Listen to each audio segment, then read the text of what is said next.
Good morning students. आज हम पढ़ेंगे आपकी 9th क्लास का first chapter man and environment. तो सबसे पहले मैं अगर आप बात करूं एनवायरनमेंट होता क्या है। एनवायरनमेंट, ठीक है, इसका हिंदी अगर मीन समझे तो होता है पर्यावरण। पर्यावरण का मतलब होता है परि प्लस आवरण। थोड़ा सा हिंदी में भी समझाऊंगा, इंग्लिश में भी समझाऊंगा, समझ में सब आएगा, टेंशन मत लेना। तो परि प्लस आवरण का मतलब होता है हमारे आसपास का जो एटमॉस्फेयर है, ठीक है हमारा एनवायरनमेंट, यानी हमारे आसपास हमारे सराउंडिंग्स में जो भी चीजें हैं वो सब किस में आएगी, हमारे एनवायरनमेंट में। ठीक है, इसमें कुछ नेचुरल भी होते हैं, कुछ कल्चरल भी होते हैं। जैसे नेचुरल की अगर हम बात करें तो उसमें हमारे सब आ जाएंगे, फॉरेस्ट है, ठीक है, मिनरल्स हैं, वाटर है, ओशियंस हैं, ये सब हमारे आसपास जो भी चीजें हैं ये सब किस में आ जाएंगी, हमारी नेचुरल, यानी नेचुरली पाए जाने वाली जो एनवायरनमेंट है वो नेचुरल में आ जाएंगे। कल्चरल की अगर हम बात करें तो कल्चरल में क्या हो जाएंगे, जो कि मैन यानी कि हमने डेवलप किए हैं या फिर अपने आप, ये जैसे कि हम बात करें इंडस्ट्रीज वगैरह हैं, ठीक है, कुछ रिचुअल्स हैं, ये सब किस में आ जाएंगे, हमारे कल्चरल में। तो टू टाइप्स के होंगे हमारे एनवायरनमेंट, सबसे पहला नेचुरल, दूसरे कल्चरल। ठीक है, नेचुरल में वो जो नेचुरली है, ठीक है, और कल्चरल में वो जैसे कि इंडस्ट्रीज वगैरह थी, रिचुअल्स थे, रोड रेलवेज जो कि हमने बनाई हैं, ठीक है, कल्चर के अकॉर्डिंग चेंज होती रही हैं, वो सब कल्चरल में आएंगे।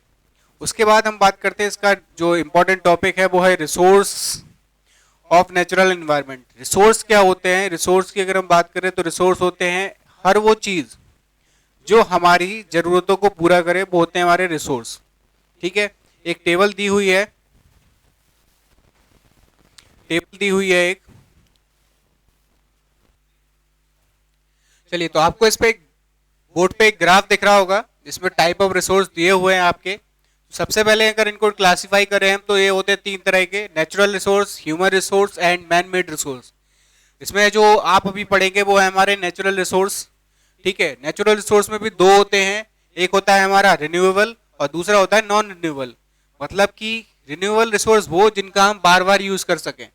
ठीक है, जैसे कि एयर है, एयर का आप एक बार यूज कर लेते हो, यानी एक बार सांस लेते हो तो दोबारा भी ले सकते हो, बार बार ले सकते हो। उसके बाद एग्रीकल्चर, एक लैंड पे आपने एक क्रॉप ग्रो करवाई, ठीक है, उसके बाद आप उसको बार बार कर सकते हो, जरूरी तो ऐसा तो है नहीं लैंड, हाँ उसकी फर्टिलिटी कम ज्यादा हो सकती है लेकिन खत्म नहीं होती। ठीक है, उसके बाद वाटर है, ठीक है, और फॉरेस्ट हमारे, इनका यूज हम बार बार कर सकते हैं। तो ये रिन्यूएबल रिसोर्सेज में आ जाएंगे। नॉन रिन्यूएबल कौन से आ जाएंगे आपके, जैसे कि फॉसिल फ्यूल्स है हमारे, कोल्स है, पेट्रोल है, डीजल है, इन सब का यूज हम केवल एक ही बार कर पाते हैं, दोबारा इनका यूज नहीं कर पाते। दूसरा हमारा आता है ह्यूमन रिसोर्स। ह्यूमन रिसोर्स में कौन से होते हैं हमारे, जैसे पॉपुलेशन है, ठीक है, हेल्थ है, एजुकेशन है, ये सब किस में आएंगे, हमारे ह्यूमन रिसोर्स में, यानी कि ये सबके लिए होते हैं, पहली बात। दूसरी बात, ह्यूमंस के लिए मेनली होते हैं। अगर हम बात करें हेल्थ, एजुकेशन, ये सब किसके लिए रहेंगे, मैन मेड ना कह के ये ह्यूमंस की नीड्स को क्या करेंगे, पूरा करेंगे, तो ये ह्यूमन रिसोर्स आएंगे आप। उसके बाद हमारा लास्ट आता है man made resource. Man made resource से सीधा सीधा आपको वर्ड से क्लियर हो रहा होगा, मैन मेड यानी कि इंसानों द्वारा बनाए गए। इंसानों द्वारा क्या बनाए गए, बिल्डिंग्स, रोड्स, ये हमारी जरूरतों को तो पूरा कर रहे हैं, तो रिसोर्स हो गए, और किसने बनाए, हमने बनाए, तो मैन मेड हो गए। क्लियर है इतनी बात। चलिए गुड मॉर्निंग आगे बात गाइस। करते हैं।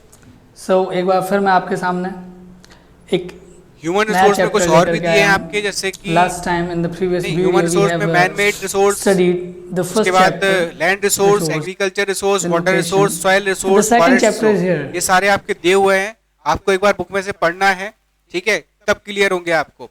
वैसे तो आपको लाइव क्लासेस में भी थोड़ा बहुत बता चुका हूं मैं इसके बारे में, आप एक बार पढ़ लेंगे तो क्लियर हो जाएगा। उसके बाद आता है relationship of man and environment and its effect. Relation क्या होता है, देखो कहते हैं ताली कभी दो हाथों से नहीं एक हाथ से नहीं बजती। मॉर्निंग गाइस, है ना। तो मैन और एनवायरनमेंट ये दोनों एक दूसरे को क्या करते हैं, पूरा करते हैं। एनवायरनमेंट अगर इफेक्ट होती है तो उसका हार्मफुल इफेक्ट जो है वो मैंस को देखने को मिलता है। ठीक है, एग्जाम्पल के लिए ले ले केरल में जो बाढ़ आई थी, ठीक है, वो क्या है, एनवायरनमेंट को इफेक्ट हुआ, एनवायरनमेंट ने हमें इफेक्ट कर दिया। तो ये एक दूसरे के लिए कैसे रहते हैं, नमस्ते दोस्तों, हमेशा एक दूसरे पर डिपेंड करते हैं, एक दूसरे को इफेक्ट करते हैं। ठीक है, जैसे कि अगर हम बात करें कि पॉल्यूशन और पॉल्यूटेंट। पॉल्यूशन जो होता है वो इन्वायरमेंट में होता है, और पॉल्यूटेंट जो रहते हैं वो किए जाते हैं। यानी कि कहने का मतलब ये सीधी सी बात ये है कि जो चीज खराब कर रही है, यानी जो पॉल्यूट कर रही है, वो पॉल्यूटेंट हो गए हमारे। ठीक है, और जो चीज खराब हो रही है, जैसे कि हम बात करें फॉर एग्जाम्पल, अगर करें वाटर पॉल्यूशन को ले लें। ठीक है, पानी है, उसमें हमने मिट्टी डाल दी या कीचड़ डाल दिया। ठीक है, तो पानी कैसा हो गया? पॉल्यूट हो गया, यानी वो हो गया पॉल्यूशन, वाटर पॉल्यूशन हो गया वो। और जो हमने डाला था उसमें, यानी खराब चीज जो डाली थी, यानी कि कीचड़ जो डाला था, वो पॉल्यूटेंट हो गया, यानी खराब करने वाली चीज। तो पॉल्यूशन और पॉल्यूटेंट, इसमें अंतर समझना, क्योंकि हो सकता है डिफरेंस आ जाए आपके एग्जाम में। उसके बाद अगर हम बात करें तो आपके पॉल्यूशंस की अगर हम बात करें तो सबसे पहला आता है हमारा एयर पॉल्यूशन। एयर पॉल्यूशन को अगर सीधा सीधा आप अगर वर्ड से भी समझ लें, ठीक है, तो हवा में जो पॉल्यूशन होता है वो एयर पॉल्यूशन होता है। जैसे कि फैक्ट्रीज हैं, हमारी गाड़ियां हैं, उनमें से जो धुआं निकलता है, ठीक है, उससे भी हमारा जो एयर है वो पॉल्यूट होता है। ठीक है, इसके बाद हमारा एक ब्रैकेट में दिया हुआ है एसिड रेन। ठीक है, इंपॉर्टेंट टॉपिक है, आता है कई बार एग्जाम में। एसिड रेन क्या होता है? एसिड रेन से ये मतलब है कि जो हमारे एग्रीकल्चर लैंड होते हैं उनमें क्या होता है, कई बार फर्टिलाइजर्स और पेस्टिसाइड का एक्सेसिव यूज, यानी कि ज्यादा यूज कर दिया जाता है, जितनी जरूरत नहीं है उससे भी ज्यादा, क्योंकि उनको ये लगता है कि शायद ज्यादा यूज करने से प्रोडक्शन ज्यादा हो जाएगा। तो उससे क्या होता है, उस पर ज्यादा डालने से आप ज्यादा डल गए। ठीक है, पेस्टिसाइड है और फर्टिलाइजर्स वगैरह डले हुए हैं बहुत सारे, खाद वगैरह। उसके बाद बारिश हुई, बारिश होने के बाद जैसी बारिश होती है तो उसके साथ क्या होंगे, मिक्सअप होंगे पानी के साथ। मिक्सअप होने के बाद फिर होती है एवोपोरेशन की प्रोसेस। आप लोगों ने अगर सुना हो बाष्पीकरण, एवोपोरेशन, तो वो क्या होते हैं, वाटर वेपर की फॉर्म में वही केमिकल्स कहाँ जाएंगे, ऊपर जाएंगे। ऊपर जाएंगे, ठंडे बादलों से टकरा के वापस वर्षा करेंगे। ठीक है, वापस वर्षा करेंगे तो वापस जो वर्षा होगी, यानी वापस जो रेन होगी, वो क्या होगी, हमारी केमिकल्स के साथ आएंगे। वो जो केमिकल्स ऊपर गए थे वाटर वेपर की फॉर्म में, वो सब किसमें, रेन के साथ वापस आएंगे। जो वापस आ रहे हैं केमिकल्स, तो वो जो रेन होती है उसको बोलते हैं एसिड रेन। इसलिए बोला जाता है पहली बारिश जो जब भी रहती है उसमें नहाना नहीं चाहिए, क्योंकि स्किन डिसीज भी हो जाती है। क्यों? क्योंकि वो एसिड रेन होती है। पहली बार जो बारिश होती है उसके साथ जो भी केमिकल्स वगैरह ऊपर गए थे वो सब कैसे हो जाते हैं, मतलब हमारी स्किन को इफेक्ट कर लेते हैं। इसमें सारे पॉल्यूशन आ गए। अगर देखा जाए सीधी सी बात, पेस्टिसाइड और फर्टिलाइजर्स हमने ज्यादा डाले तो लैंड पॉल्यूशन। ठीक है, उसके बाद ये पानी में मिल गए, वाटर पॉल्यूशन। तीसरा, ऊपर वाटर वेपर की फॉर्म में गए तो एयर पॉल्यूशन। ठीक है, तीनों पॉल्यूशन आ रहे हैं इसमें, मतलब अपनी लाइफ को फुल लग्जरी। उसके बाद हमारा आता है एक और इसमें इंपॉर्टेंट टॉपिक है ओजोन होल। ओजोन होल किस वजह से होता है? ओजोन होल मेनली जो होता है वो होता है एक गैस है, क्लोरोफ्लोरोकार्बन, CFC, जो कि हमारे एसी और रेफ्रिजरेटर्स से निकलती है। ठीक है, ये ओजोन के लिए सबसे ज्यादा हानिकारक होती है, हार्मफुल होती है। ओजोन लेयर क्या करती है? ओजोन लेयर जो है वो लगभग 20 से 35 kilometre from the sea level, ठीक है, सी लेवल से कितना ऊपर, 20 से लेके 35 किलोमीटर की ऊंचाई तक ये लेयर पाई जाती है एटमॉस्फेयर में। ठीक है, सूर्य से यानी कि सन से जो भी अल्ट्रावायलेट रेज आती हैं, ये उनको हम तक पहुंचने से रोकता है। ठीक है, क्योंकि वो रेज जो है वो हमारी स्किन के लिए हार्मफुल रहती हैं। ठीक है, तो ये उसको रोकता है, लेकिन इसको जो नुकसान पहुंचाती है वो है हमारी गैस CFC। ठीक है, CFC हमने बताया अभी कहां से निकलती है, रेफ्रिजरेटर और एसीज। ठीक है, जो हमारे यहाँ हैं उसमें से CFC गैस निकलती है। उसके बाद इसमें एक छेद भी हो गया है, क्या है, जब गैस, देखो आजकल हर घर में रेफ्रिजरेटर पाए जाते हैं, उससे गैसेस भी निकल रही हैं, तो इसको काफी सारा नुकसान पहुंच रहा है। ठीक है, तो ऐसी नुकसान पहुंचते पहुंचते इसमें एक होल बन गया है। ठीक है, जो कि कहाँ देखा गया, मेनली ये देखा गया 1985 में अंटार्कटिका में। ठीक है, इसको कहाँ देखा गया, अंटार्कटिका में, और ये अब फैलता जा रहा है। ठीक है, साउथ ऑस्ट्रेलिया, नॉर्थ अमेरिका और यूरोप में भी ये थोड़ा बढ़ता जा रहा है, फैलता जा रहा है। ठीक है, इंपॉर्टेंट क्वेश्चंस हैं ये दोनों, एसिड रेन और ओजोन होल, आपके एग्जाम में देखने को मिल सकते हैं, एक बार अच्छे से पढ़ लेना है इसको। दूसरा आता है हमारा वाटर पॉल्यूशन। वाटर पॉल्यूशन क्या होते हैं, हमने बताया अभी, पानी को जो चीज खराब कर दे वाटर पॉल्यूशन हो जाएगा हमारा।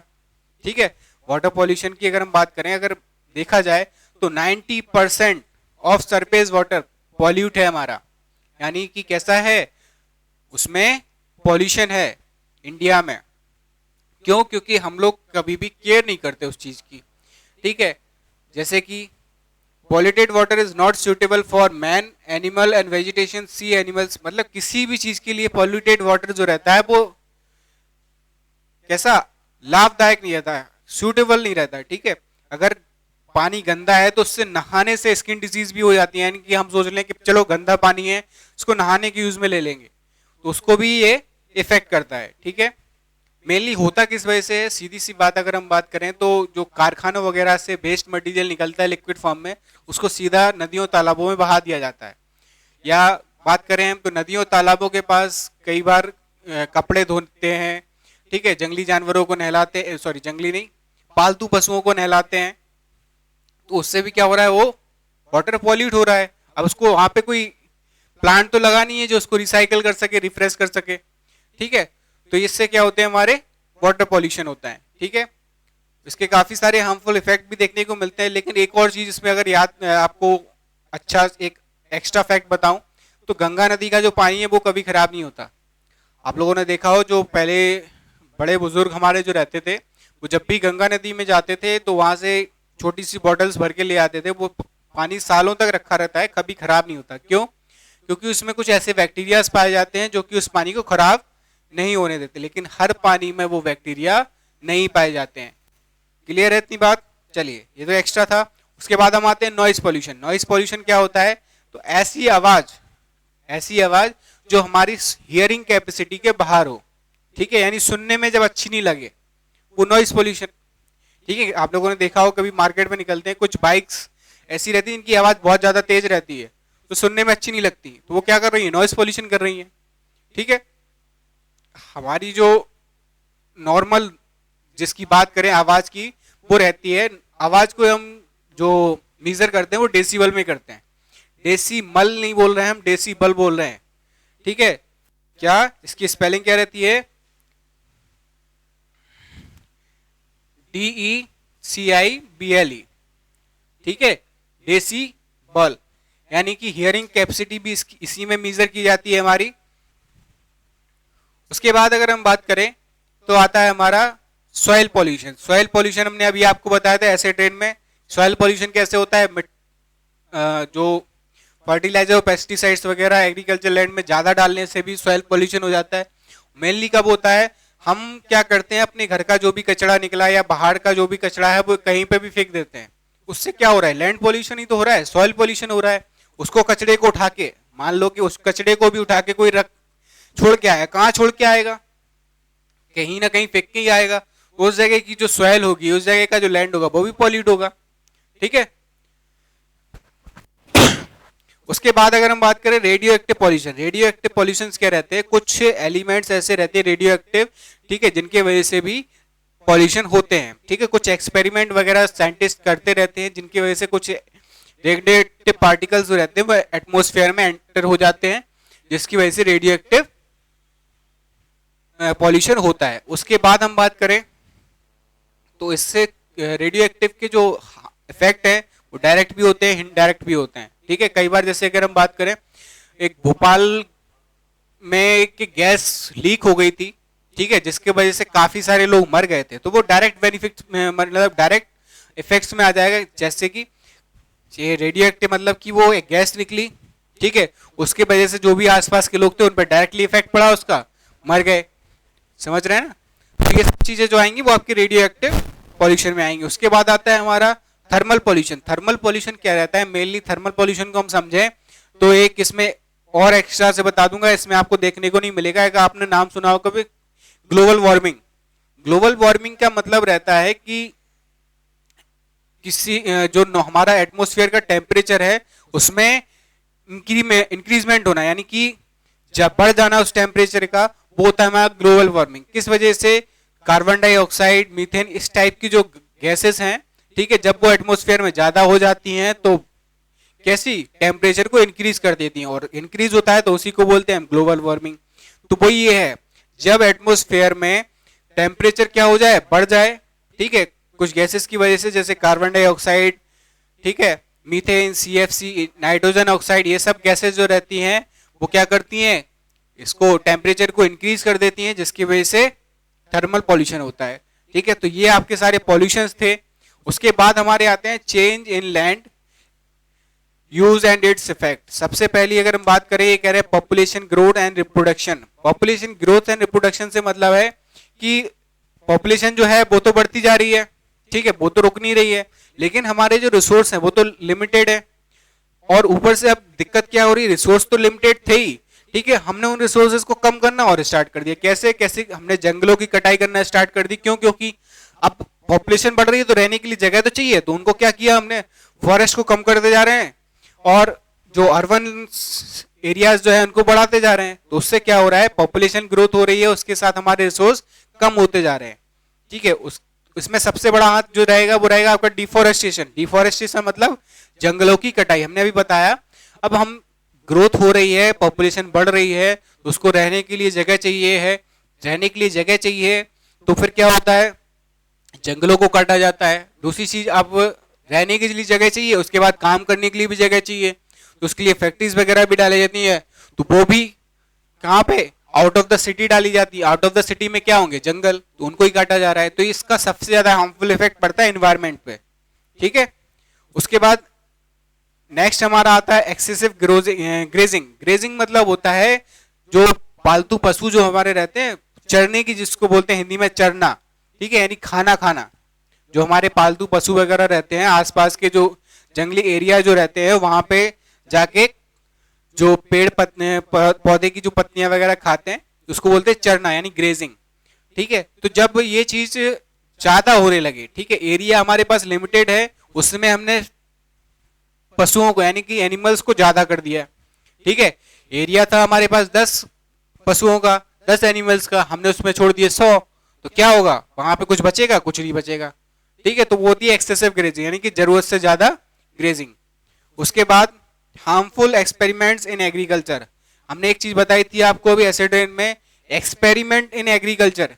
एक्सपेरिमेंट इन एग्रीकल्चर से मतलब कि हमने सोचा कि चलो ये फर्टिलाइजर जो हैं वो हमारी सॉइल की या लैंड की कैपेसिटी को क्या करेंगे, बढ़ा देंगे। तो हमने क्या किया, ज्यादा फर्टिलाइजर्स डाल दिए उसमें, ठीक है, ज्यादा पेस्टिसाइड डाल दिए, तो ये क्या होगा, एक्सपेरिमेंट कर दिया हमने उस पर, तो उससे क्या होगा, ये हमारे ऊपर हार्मफुल इफेक्ट करेंगे। और एक्सपेरिमेंट की अगर हम बात करें तो जो हमारे वेजिटेशंस में यानी कि सब्जियां वगैरह जो रहती हैं, कई बार आप लोगों ने सुना हो कि दवाइयों वाली सब्जियां आ रही हैं, ठीक है, बहुत फ्रेश लगेंगी, बहुत ताजी बड़ी सी, ठीक है, लेकिन वो केमिकल्स वाली रहती हैं, तो वो हमारी बॉडी को, हमारी हेल्थ को इफेक्ट करती हैं।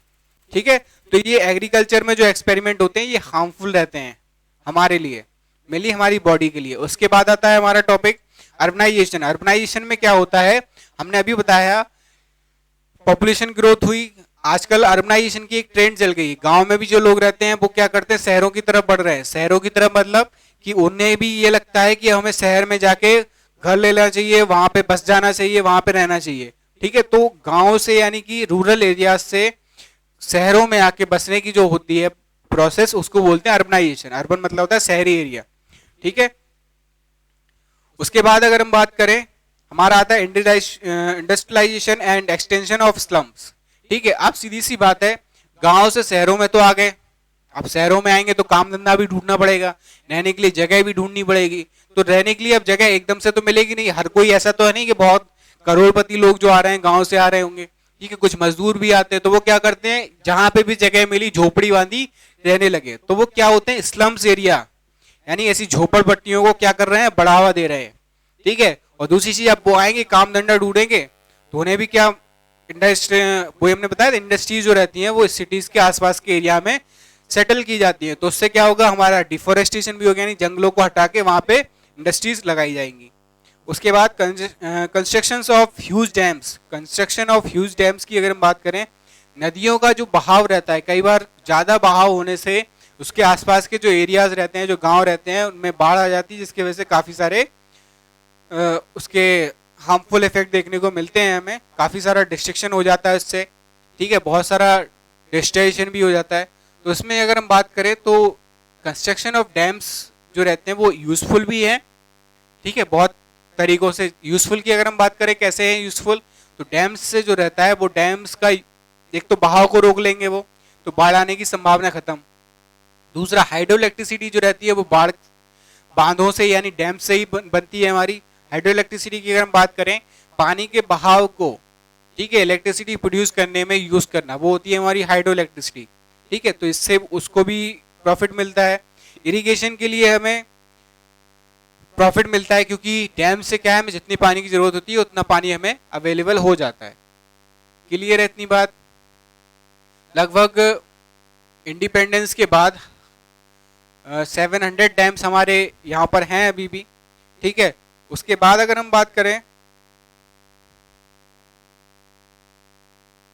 For the construction of Indira Sagar and Sardar Sarovar dams on the Narmada river many families were displaced, what were the problem faced by them, discuss in your class. अब देखो ये कह रहे हैं कि इंदिरा सागर और सरदार सरोवर डैम जो बनाए गए नर्मदा नदी पर, तो उसमें काफी सारी फैमिलीज जो हैं उनको डिस्प्लेस कर दिया गया। डिस्प्लेस से मतलब कि उस जगह से उनको हटा दिया गया। इससे क्या क्या प्रॉब्लम फेस हुई, ठीक है, उनको अपनी क्लास में डिस्कस करना है। तो ये डिस्कस करेंगे कब? ये डिस्कस ऐसे नहीं करेंगे, पहले इसका आंसर आप खुद ढूंढेंगे, ठीक है, फिर उसके बाद क्लास में इसको डिस्कस करेंगे। लाइव क्लास जो रहेगी उसमें इसको डिस्कस करेंगे। ठीक है, उसके बाद ये आपका चैप्टर यहाँ पे कंप्लीट होता है। ठीक है, इसमें आपको एक बार देख लेना पढ़ के, अगर जो भी डाउट्स आपको रहेंगे उनको सैटरडे को जो आपका लाइव क्लास रहेगा उसमें डिस्कस कर लेंगे। इनके टर्म्स जो दिए रहते हैं हर चैप्टर के लास्ट में, उनको जरूर अच्छे से पढ़ लेना। उनको चैप्टर के स्टार्टिंग में ही नोट करना है आपको टर्म्स को। ठीक है, एक्सरसाइज आपको खुद फिल करके आनी है। चैप्टर अगर आप पढ़ेंगे एक्सरसाइज इजीली अवेलेबल हो जाएंगी। क्वेश्चन आंसर्स के लिए हम एक अलग से वीडियो बनाएंगे आपके लिए, उसमें आपको क्वेश्चन आंसर्स बता देंगे कौन से पेज पे कौन सा है और कैसे आपको मिल जाएगा वो। और जो नहीं मिलेगा बुक में, ठीक है, अलग से लिखवाना पड़ेगा तो वो हम अलग से भी लिखवा देंगे, आपको सेंड कर देंगे। ओके बेटा, अच्छे से पढ़ना। Thank you very much.